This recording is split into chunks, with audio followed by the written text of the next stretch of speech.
നമ്മൾ lining ബ്ലൗസാണ് princess cut തയ്ക്കാൻ പോകുന്നത്. അപ്പോൾ ലൈനിങ് പീസിൽ നമ്മൾ കറക്റ്റ് അളവായിട്ട് ലൈനിങ് പീസിൽ വെട്ടിയെടുക്കുന്നു. ആ ലൈനിങ് പീസിൽ വെട്ടിയെടുത്തതിനെ നിങ്ങൾക്ക് വശം തിരിഞ്ഞു പോകാതിരിക്കാൻ രണ്ട് വശവും നിവർത്തി നമ്മൾ വെച്ച് നോക്കുക. മെഷീൻ്റെ പുറത്ത് അല്ലെങ്കിൽ മേശയിൽ രണ്ട് വശവും നിവർത്തി. അതായത് ഇതിപ്പം ഇങ്ങനെ നമ്മൾ വെക്കുമ്പം ഇത് ഇടത് വശവും ഇത് ഇങ്ങനെ വെക്കുമ്പോൾ നമ്മുടെ വലതുവശവും വരും.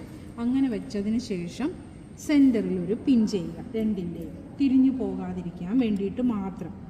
എന്നിട്ട് വേണം ഇത് മൊത്തത്തിൽ, അതായത് ഇത് കണ്ടോ, ഇതിങ്ങനെ വെച്ച് ഒന്ന് പിൻ ചെയ്ത് മാറ്റുക.